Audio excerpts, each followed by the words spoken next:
Okay, Assalamualaikum. Sekarang ni saya ada beberapa concern lah berkaitan dengan kita nak tukar kepada drying chamber dan kita nak tambah thermal collector daripada solar tu kan. Pertama sekali kita kena decide lah kat drying chamber tu nanti kita nak head tu release kat belah mana. Yang saya fikirkan dekat depan kondenser lah. Contoh ni kondenser kan, kita letak kat depan ni. Sebab apa? Sebab contoh yang sedia ada kan, ada satu kondenser, ada kipas kan, udara sejuk masuk, kat belakang ni dah panas. So lepas tu kita letak lagi satu kondenser yang daripada thermal collector tadi. Daripada situ kita akan dapat yang lebih panas. Cuma efisiensinya tu tak pastilah. Itu saya tak pasti. So itu lokasi dia lah. Tapi sama ada kita nak guna udara ataupun guna water. Sebab kalau kita guna udara, kita tak perlulah benda ni, kita just masukkan je lah kat mana-mana area drying chamber ni. Tapi kalau kita guna water, mungkin kat sini tempat yang terbaik. Cuma antara udara dengan water itu, kita nak guna yang mana satu, itu saya concern saya pula. Macam contoh kita guna airflow saja, maksudnya daripada chamber tu kita push airflow tu lalu kat bawah solar panel yang ada heatsink. Okay, lepas tu hot air tu kita blow ke dalam chamber balik. So dia akan jadi close loop lah. Close loop. Cuma masalahnya bila dia close loop, kawasan bawah ni makin lama makin panas. Kan bawah ni kan dia connect dengan solar panel tu kan. So lama-lama dia punya transfer heat kat sini, kat heatsink ni akan jadi tak efisien lah. Sebab kawasan ni memang dah panas, makin lama makin panas kan, sebab dia close loop. Itu isu je kalau kita guna airflow. Tapi macam mana kat pula kalau daripada close chamber ni kita open, kita jadikan open chamber, maksudnya mungkin sini kita ambil daripada outside kan, outside air atau fresh air masuk, lalu sini panas, lepas tu dia masuk ke chamber, lepas tu kita buang. Lepas tu kita buang balik lah.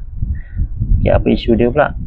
Isu dia nanti akan jadi water harvest tu dia tak efisien. Sebab apa? Sebab saya rasa sebab humidity dia akan constant. Dia akan constant dengan yang kat luar. Contoh ni drying chamber. Contoh kita on, so aircon ni dia bagi hot air kan. Hot air dia langgar benda apa yang kita nak keringkan. So water vapor tu dah masuk dalam hot air tu. So dia akan circulate, dia langgar evaporator yang sejuk tu kan. Dia langgar, dia akan jadi cold air dengan dry. So sebab air tu kita akan collected kat bawah ni, kat tangki bawah ni. Daripada dry ni lah kita akan lalu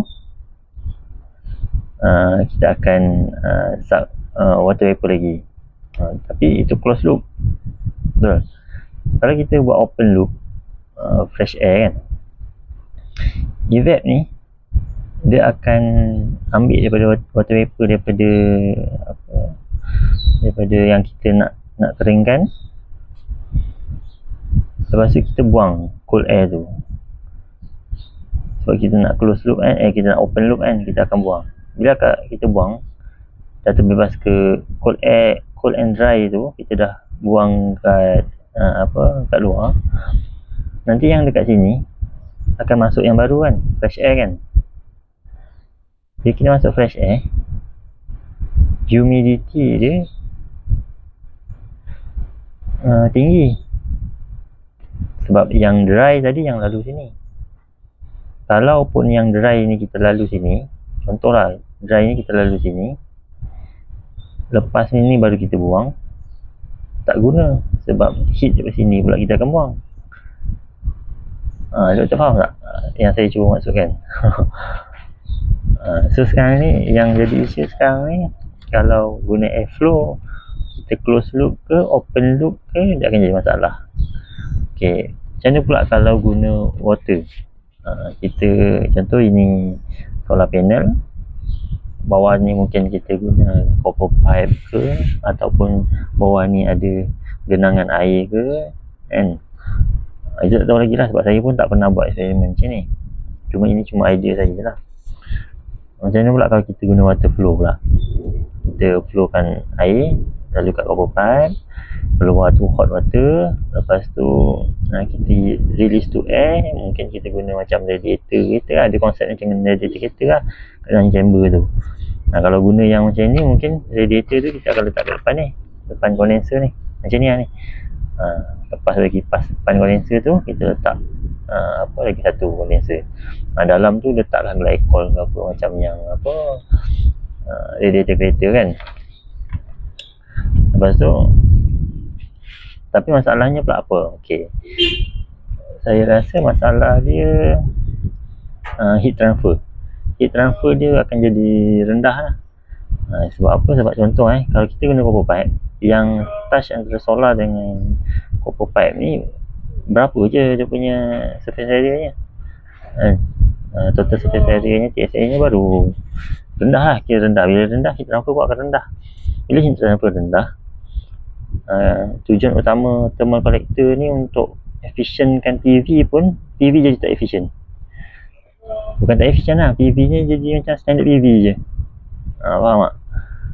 So mungkin cara dia, kita boleh submerge dalam air, belakang ni ada air, ataupun tak ada copper pipe ni, cuma ada submersion of air saja. So water flow masuk dalam kawasan chamber bawah ni, lepas tu dia akan keluar. Itu dah tentu hot water, sebab dia full surface area yang kena antara air dengan solar tu penuh semua kawasan. So tu mungkin kita boleh dapat yang betul hot. Tapi isunya pula apa? Isunya pula bila dekat chamber kita guna macam radiator tu kan, water to air, dia punya heat transfer tu, itu saya tak pasti berapa efisien. Itu yang kena study dulu lah. Jadi ini cuma concern saya lah, belum tentu betul sebab saya tak pernah buat eksperimen macam ni. Cuma dia punya macam mana dia bekerja tu saya faham lah. Cuma jadi tak jadi tu saya tak pasti. Maksudnya kita extract heat tu dengan efisien ke tidak tu saya tak pasti. Jadi kalau itulah yang saya concern. Saya nak WhatsApp kata pun saya tak tahu nak buat macam ni, so saya kena buat video macam ni.